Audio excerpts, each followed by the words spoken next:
चलिए ये हेडिंग डालेंगे, other forms of output device. ठीक है, ये सिलेबस का पार्ट है। इसके बाद हम इनपुट आउटपुट पोर्ट की तरफ बढ़ेंगे। सबको मेरी आवाज़ आ रही है? ठीक है, तो ये जो पहला दूसरे फॉर्म का आउटपुट है वो आपके सामने है, computer output on microfilm and microfiche. ठीक है, तो पहले माइक्रोफिल्म के बारे में देखते हैं, फिर माइक्रोफिश के बारे में देखेंगे। ठीक है, ऐसा है। A technique has been developed to record computer output on a microfilm as microscopic film image. ठीक है, तो ये माइक्रो शब्द जो आ रहा है उसको मैं आपको बताना चाहूँगा। माइक्रो का मतलब होता है छोटा, है ना, बहुत सूक्ष्म। ठीक है, और यहाँ पे एक टर्म आ रहा है माइक्रोस्कोपिक। ठीक है, तो माइक्रोस्कोप क्या होता है पता है आप लोगों को? Yes sir. है ना, तो माइक्रोस्कोप होता है ना जिसमें बैक्टीरिया वगैरह जो है वो देखने के लिए इस्तेमाल किए जाते हैं। जो हम साधारण अपनी आंखों से जो चीज़ें नहीं देख पाते हैं वो हम माइक्रोस्कोप की सहायता से हम देख पाते हैं। ठीक है, तो उसी चीज़ को बताया जा रहा है यहाँ पे। मतलब जो फिल्म जो क्रिएट की जाती है, पिक्चर जो बनाया जाता है, वो उसी के टाइप्स पे बनाया जाता है ना। तो मैं फिर से पढ़ के बता रहा हूँ। A technique has been developed to record computer output, है ना। कंप्यूटर आउटपुट को रिकॉर्ड करने के लिए एक टेक्निक डेवलप किया गया है ना, जिसमें computer output on a microfilm as a microscopic film image. ठीक है, एक टेक्निक डेवलप किया जा चुका है जिसमें कंप्यूटर आउटपुट को माइक्रोफिल्म में माइक्रोस्कोपिक फिल्म इमेज के फॉर्म पे रिकॉर्ड किया जा सकता है। ठीक है, एक बार फिर से रिपीट कर रहा हूँ। एक टेक्निक डेवलप किया जा चुका है जिस टेक्निक की सहायता से कंप्यूटर के आउटपुट को माइक्रोफिल्म के रूप में माइक्रोस्कोपिक फिल्म इमेज के फॉर्म पे रिकॉर्ड किया जा सकता है। ठीक है, a technique has been developed to record computer output on a microfilm, है ना। एक टेक्निक डेवलप किया जा चुका है जिसके द्वारा कंप्यूटर के आउटपुट को एक माइक्रोफिल्म में माइक्रोस्कोपिक फिल्म इमेज के रूप में के फॉर्म पे रिकॉर्ड किया जा सकता है। ठीक है, the information recorded on the microfilm can be read with the aid of a microfilm viewing system.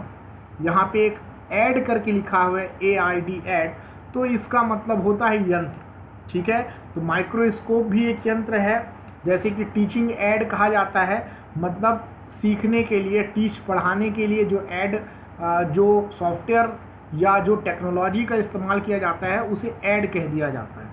ठीक है, तो information recorded on the microfilm can be read with add of a microfilm viewing system.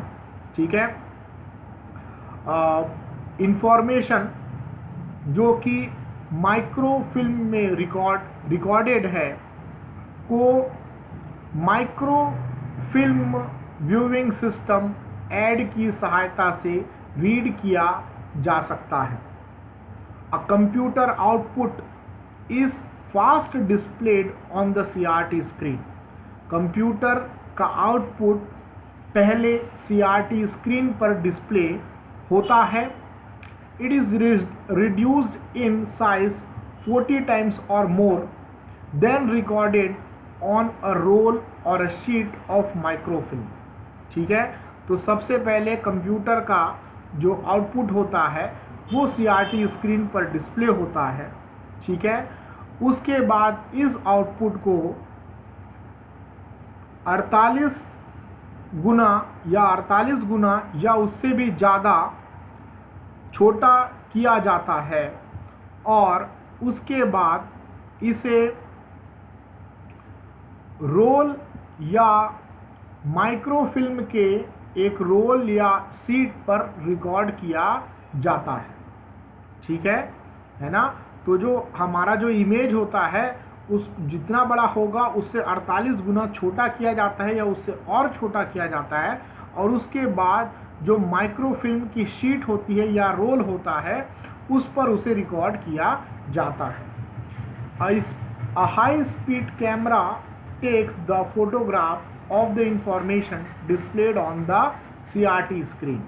ठीक है, तो एक high speed camera जो है, high speed camera CRT screen पर डिस्प्ले होने वाले इंफॉर्मेशन का फोटोग्राफ लेता है।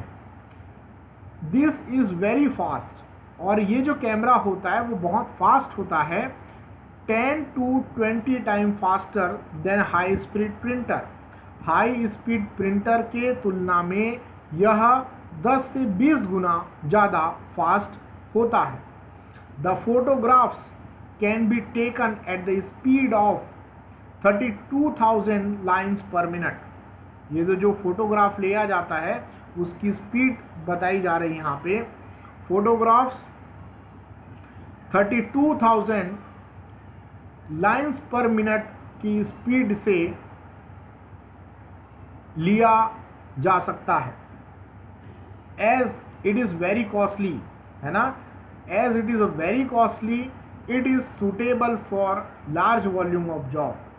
क्योंकि यह बहुत कॉस्टली होता है और बड़े कामों के लिए ही इसका उपयोग किया जाना उचित होता है। The film storage is less costly than to keep printed information on the paper. ठीक है, तो जो फिल्म होता है उसको द फिल्म स्टोरेज, तो फिल्म का जो स्टोरेज होता है वो प्रिंटेड इंफॉर्मेशन को पेपर पर प्रिंटेड फॉर्म पे रखने से कम कॉस्टली होता है। ठीक है, तो जो फिल्म को आप द फिल्म स्टोरेज, जो फिल्म का जो स्टोरेज होता है is less costly than to keep printed information on the paper, है ना। इंफॉर्मेशन को प्रिंटेड फॉर्म पे रखना उसको फिल्म में स्टोर करने से महंगा होता है ना। या ऐसा बोल सकते हैं फिल्म के फॉर्म पे इमेज को रखना उसको प्रिंटेड फॉर्म पे रखने से बहुत ज़्यादा सस्ता होता है, ऐसा आप लिख सकते हैं। समझ में आ रहा है? Yes sir. ठीक है ना। अब दूसरा आ रहा है, ये माइक्रो फिल्म की बात हो गई। ठीक है, अब माइक्रो फिश करके, ये फैच जो है उसे फिश करके पढ़ा जाता है, अब हम उसकी बात कर रहे हैं। तो ये जो है ना, ये फिल्म जो बताया जा रहा है, ये जैसा वो पहले आता था ना, वो जो क्या नाम था, अपन कोडेक का कैमरा आता था जो रोल हुआ करता था पुराना, ये कुछ उसी टाइप का ये है। ठीक है, ये जो माइक्रो फिल्म की बात हो रही है वो कुछ उसी टाइप का रहा होगा, ऐसा मुझे इस डेफिनेशन से लग रहा है। ठीक है, ऐसा है। Micro fetch is 4x16 inch film sheet, है ना।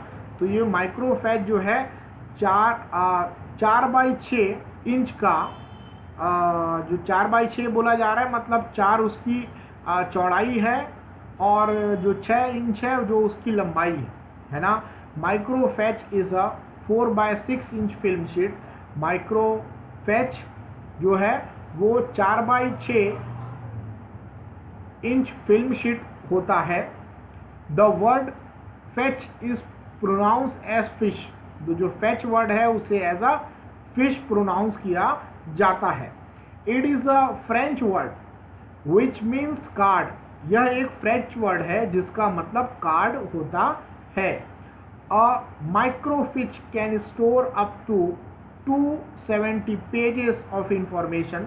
तो इसकी कैपेसिटी बताई जा रही है। माइक्रोफिच 270 पेज का इंफॉर्मेशन, 270 पेज तक का इंफॉर्मेशन स्टोर कर सकता है। Some ultra fetch can store up to 1000 standard page of information in the same space। जो कई अल्ट्रा फैच जो है वो अल्ट्रा फैच फिश जो है वो स्टैंडर्ड साइज के पेज के हजार स्टैंडर्ड साइज के पेज के इंफॉर्मेशन को सेम स्पेस में रख सकते हैं। तो जितने में 270 पेज का इंफॉर्मेशन रखा जाएगा, उसी में अगर आप अल्ट्रा फैच का उपयोग करते हैं तो जहां पर आप 270 पेज का इंफॉर्मेशन रख रहे थे, वहीं पे आप 1000 स्टैंडर्ड पेज के इंफॉर्मेशन को रख पाएंगे। It is easier to read microfiche as compared to microfilm, है ना। तो माइक्रोफैच को रीड करना माइक्रोफिल्म को रीड करने की तुलना में ज़्यादा आसान होता है। It is easier to send microfiche from one place to another place, है ना। तो माइक्रोफैच को एक जगह से दूसरे जगह भेजना आसान होता है, ठीक है। तो ये आपने पहले देखा माइक्रोफिल्म और माइक्रोफैच क्या होता है, ठीक है। अब हम अगला देख रहे हैं वॉइस रिस्पॉन्स सिस्टम। ये वॉइस रिस्पॉन्स सिस्टम से हम और आप सभी फैमिलियर हैं। आप देखते हैं बैंक में आप कॉल लगाते हैं या कस्टमर केयर में कॉल लगाते हो आप, तो आपको जो बोला जाता है इसके लिए आप 1 दबाएं, उसके लिए आप 2 दबाएं, उसके लिए आप 3 दबाएं, है ना। तो ये वॉइस रिस्पॉन्स सिस्टम से आपको जो है वो बोला जाता है कि नहीं, है ना। वो जो रहता है ना, इसके लिए आप ये दबाएं, और आप जैसे फ़ोन नहीं लगता तो आपको आता है उसमें कि the customer you have dialled is busy on some another call, है ना।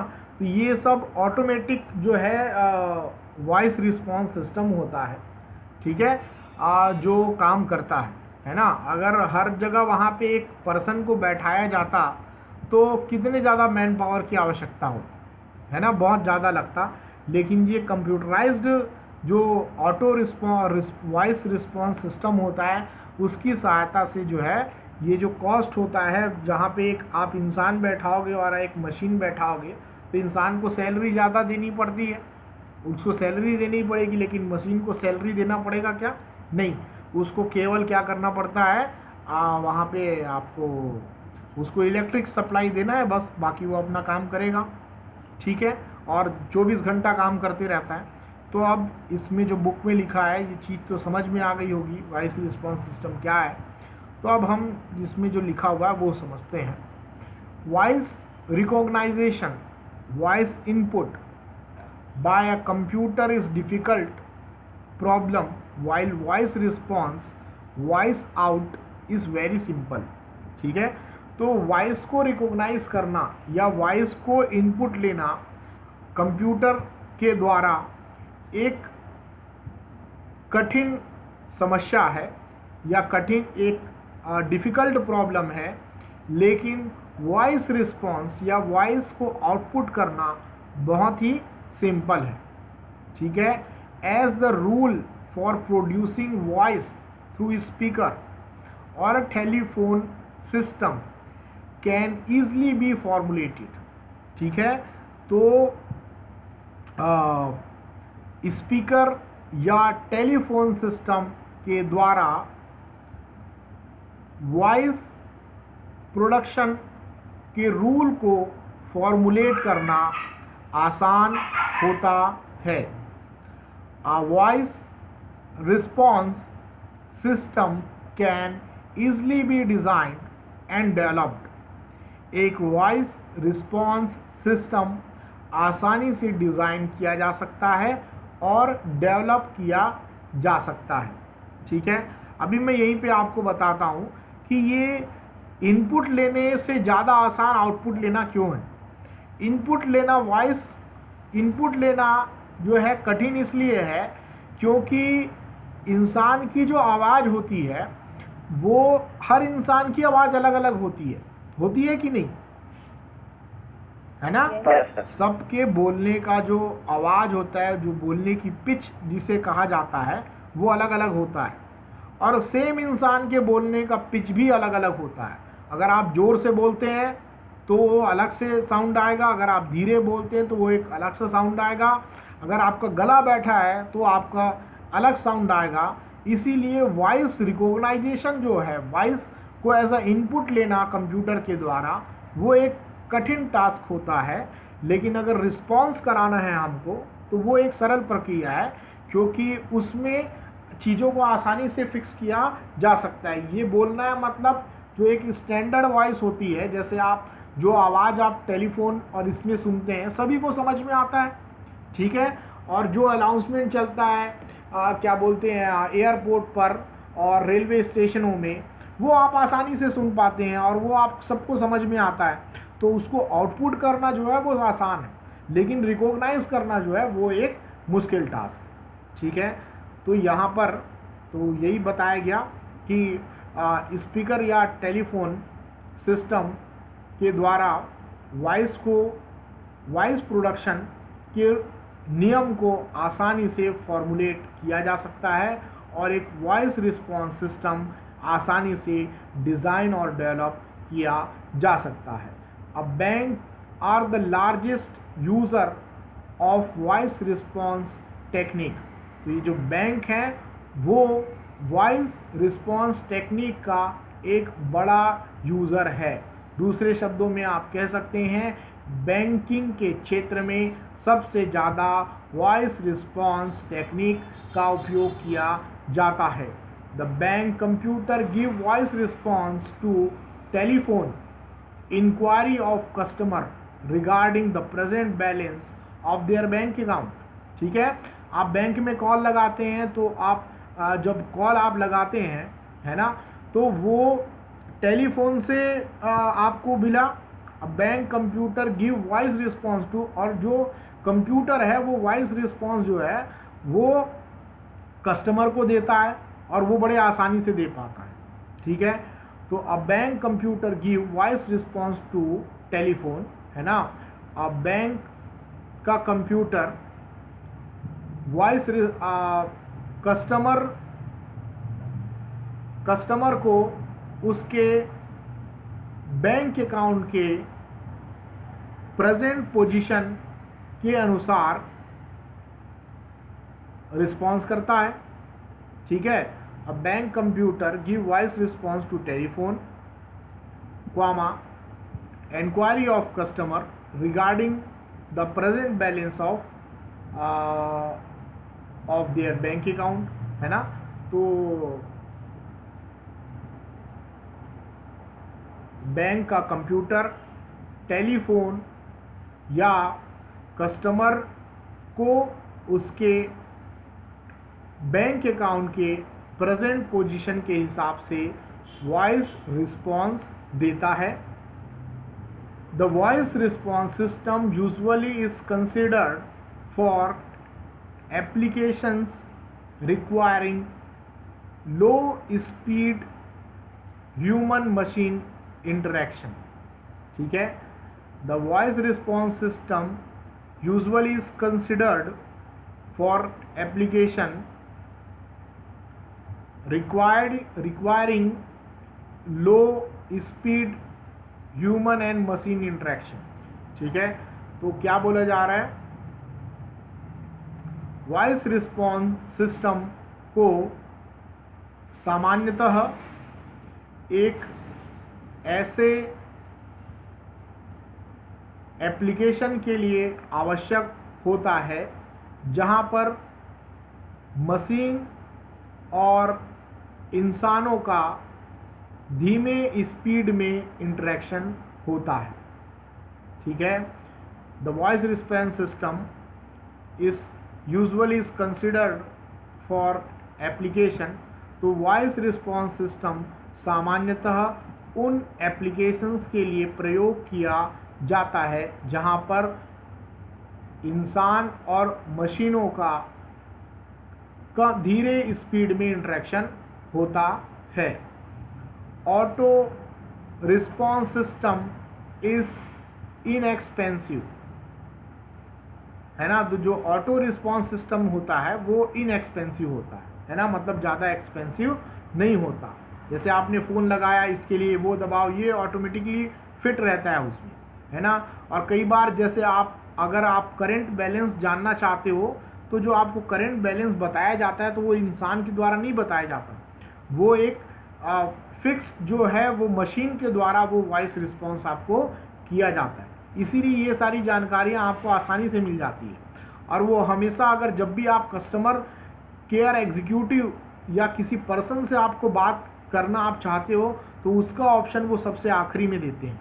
वो सबसे पहले वो सारा ऑप्शन देते हैं आपको जिसका रिस्पॉन्स मशीन के द्वारा आसानी से किया जा सकता है। Such system can be used with PCs. ऐसे सिस्टम पर्सनल कंप्यूटर के साथ उपयोग किए जा सकते हैं। The Texas instrument corporation has developed a speak and spell system to teach children to spell and pronounce over 200 elementary word। ठीक है, तो ये स्पेल और प्रोनाउंस क्या है? प्रोनाउंस करना मतलब प्रोनाउंस करना, ठीक है, किसी चीज का उच्चारण करना। स्पेल करने का अलग अलग मतलब होता है, कभी लिखना भी होता है ना, या स्पेलिंग लिखना भी इसका मतलब होता है, और कभी कभी बोलना भी होता है ना। तो ठीक है, तो ये जो एक कंपनी है द टेक्सा इंस्ट्रूमेंट कंपनी ने एक speak and spell system develop किया है जिसका उपयोग, जिसमें 200 एलिमेंट्री शब्द बच्चों को लिखाया जा सकता है और उनको उच्चारण कराया जा सकता है। ठीक है, तो टेक्सा इंस्ट्रूमेंट कॉरपोरेशन ने एक स्पीक एंड स्पेल सिस्टम बच्चों को पढ़ाने के लिए डेवलप किया है जिसमें 200 एलिमेंट्री शब्द का स्पेलिंग बताया जाएगा और उसे प्रोनाउंस कराया जाएगा। ठीक है, the selected sound to be used for an audio response can be synchronized employing low cost single IC। ठीक है, तो जिसमें the selected sound to be used for an audio response, तो ऐसा ऑडियो रिस्पॉन्स जिसमें सेलेक्टेड साउंड का उपयोग किया जाना है उसे आसानी से सिंक्रोनाइज किया जा सकता है और इस कार्य के लिए लो कॉस्ट का इंटीग्रेटेड सर्किट लगाया जा सकता है। A multimedia computer give output in the form of text, graphics, image and sound. तो जो आज के मल्टीमीडिया कंप्यूटर्स आते हैं वो आउटपुट को टेक्स्ट के फॉर्म में, ग्राफ के फॉर्म में, इमेज के फॉर्म पे तथा साउंड के फॉर्म पे दे सकते हैं। तो वॉइस रिस्पॉन्स सिस्टम आपको समझ में आया है? Yes sir. ठीक है ना, ये बहुत अच्छी बात है। ठीक है,